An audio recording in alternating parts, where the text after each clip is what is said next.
The scratching wasn't from mice. It was a rhythmic, insistent scritch-scritch from inside the antique wardrobe in the guest room. It started the night the new tenants moved in, a sound that promised hidden secrets, but delivered only bone-chilling terror. Chloe, a young interior designer, had found the perfect antique wardrobe for her client's new home. It was a massive dark oak piece, intricately carved but unnervingly cold to the touch. The clients, a young family with 2 small children, loved it. A week later, the calls began.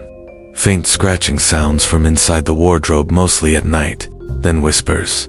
"Let me out, so dark." The young children started having nightmares, drawing disturbing pictures of a shadowy figure trapped in wood. Chloe dismissed it as the old house settling, or the children's vivid imaginations, but then the scratching grew frantic. The whispers turned into a desperate muffled cry. The wardrobe itself began to vibrate, a low, unsettling hum emanating from its interior. The air around it grew heavy, smelling faintly of old wood and something sickly sweet like decay. Chloe, visiting the client, saw it, a faint shimmering mist seeping from the cracks around the wardrobe doors, swirling into vague spectral forms. She researched the wardrobe's origins. It was once owned by a reclusive, cruel seamstress over a century ago who was rumored to lock her young apprentices inside the very wardrobe for punishment. One vanished without a trace, her disappearance unsolved. Chloe realized the horrifying truth: the wardrobe wasn't just furniture. It was a prison, a vessel for the seamstress's tormented victim, eternally scratching, forever trying to escape its wooden confines.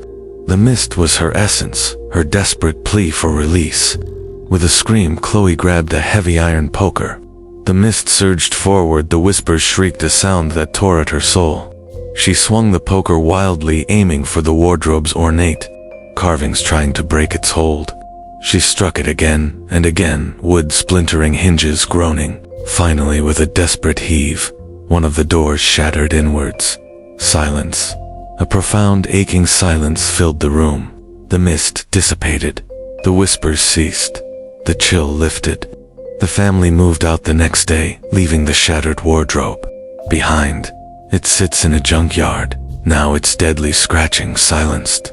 But sometimes when you pass by an old abandoned piece of furniture, you might think you hear a faint, almost regretful scratch, a whisper from the darkness, waiting for someone to open the door.